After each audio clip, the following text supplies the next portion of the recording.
Ampere circular law पर based एक important question देखिए, जेई 2023 में पूछा गया है।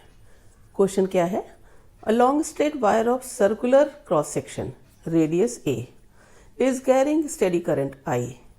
The current I is uniformly distributed across this cross section.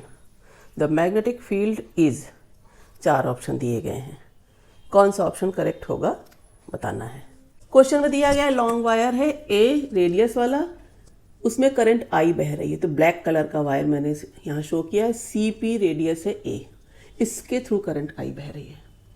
पूछा जा रहा है ए से कम डिस्टेंस पर मैग्नेटिक फील्ड का वेरिएशन डिस्टेंस के संग कैसा होगा और ज़्यादा डिस्टेंस पर।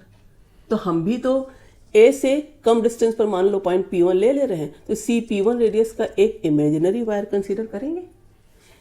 इसी तरीके से ए से ज़्यादा डिस्टेंस के लिए पूछा जा रहा है, तो सी P2 रेडियस का एक इमेजिनरी वायर कंसीडर किया गया है। अब एम्पियर सर्कुलर लॉ भी लगाएंगे, लेकिन एक खास बात, वायर में करंट बह रही है तो वायर से कम रेडियस वाले ब्लू कलर के ये वायर इस वाले रेडियस में क्या उतनी ही करंट बहेगी? नहीं।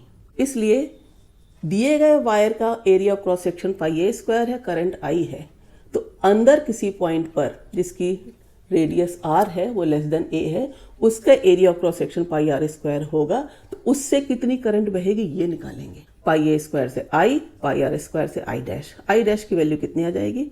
I R square upon A square. ये सीधे यूनिटरी मेथड से निकाल लिया गया। अब अंदर किसी पॉइंट के लिए एम्पियर सर्कुलर लॉ लगा के मैग्नेटिक फील्ड निकालेंगे। मैग्नेटिक फील्ड कैसे निकालेंगे? B dot D L equal to mu naught I होता है। जल्दी जल्दी में लोग आई यही जो दी गई वो रख देते हैं, अंदर के लिए आई देखो बदल के आई ना, इसलिए आई डैश रखेंगे और डी एल इंटीग्रेशन साइन में कितना हो जाएगा? 2 पाई आर। ये आर क्या है? Less than A. Mu naught I 2 pi A, ये सब तो कांस्टेंट है। आर स्क्वायर से आर कैंसिल हो गया, B directly proportional to r आया ए से कम डिस्टेंस के लिए। अब बात करते हैं ए से ज़्यादा डिस्टेंस के लिए। यहाँ पर एक जो ये क्लोज लूप बना उसका क्रॉस सेक्शनल एरिया क्या हो गया? पाई आर स्क्वायर। इसके थ्रू कितनी करंट होगी?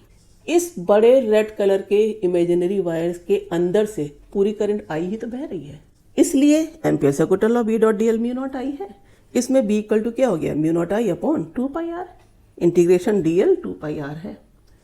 B inversely proportional to R तो हो गया, आई कांस्टेंट है, म्यू नॉट कांस्टेंट है, 2 पाई कांस्टेंट है।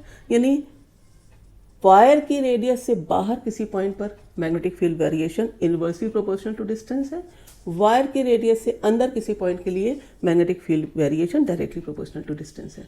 कौन सा ऑप्शन सही हुआ? ऑप्शन सी।